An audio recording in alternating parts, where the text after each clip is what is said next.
اعوذ باللہ من الشیطان الرجیم بسم اللہ الرحمن الرحیم۔ دعا اليوم، اسیب و سحر سے بچنے کا نبوی نسخہ۔ شیطان اور اسیب و سحر سے محفوظ رہنے کے لیے نماز فجر اور نماز مغرب کے بعد کم از کم ایک بار پڑھیں۔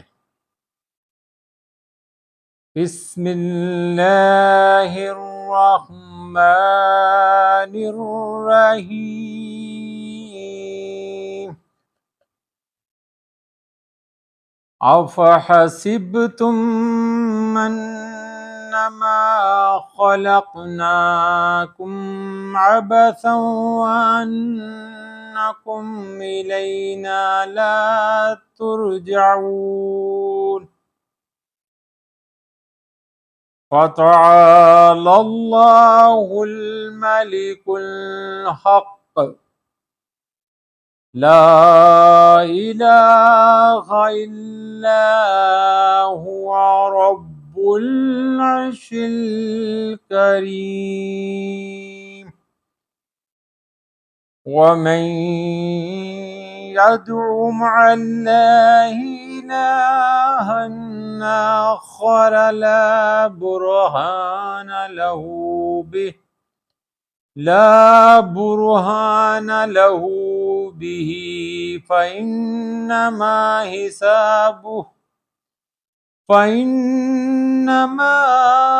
حسابه عند ربه إنه لا يفلح الكافرون۔ وقل رب اغفر وارحم وانت خیر الراحمین۔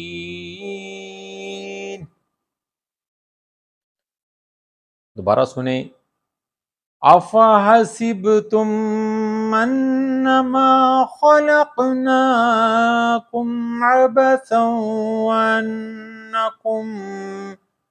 وَأَنَّكُمْ إِلَيْنَا لَا تُرْجَعُونَ۔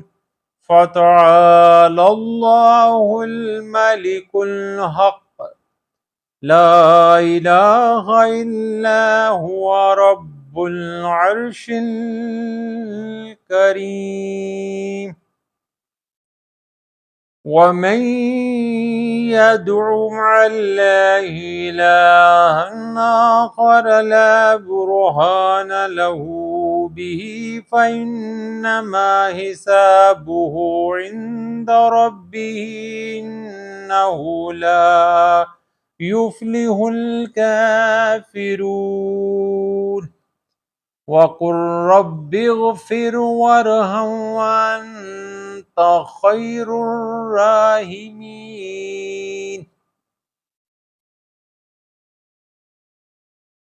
تو کیا یہ سمجھتے ہیں کہ ہم نے تمہیں بیکار بنایا ہے اور تمہیں ہماری طرف پھرنا نہیں، یعنی واپس لوٹ کر نہیں آنا؟ تو بہت بلندی والا ہے، تو بہت بلندی والا ہے۔ اللہ سچا بادشاہ ہے، کوئی معبود نہیں سوا اس کے، عزت والے عرش کا مالک۔ اور جو اللہ کے ساتھ کسی دوسرے خدا کو شریک سمجھے، جو اللہ کے ساتھ کسی دوسرے کو پوجے یا اس کو خدا سمجھے جس کی اس کے پاس کوئی سند نہیں، تو اس کا حساب اس کے رب کے ہاں ہے۔ بے شک کافروں کا چھٹکارا نہیں۔ اور تم عرض کرو اے میرے رب بخش دے اور رحم فرما، اور تو سب سے برتر رحم کرنے والا ہے۔ یہ دعا فجر کے بعد اور مغرب کے بعد کم از کم ایک دفعہ پڑھیں، اللہ تعالیٰ کرم نوازی فرمائے گا انشاءاللہ تعالی۔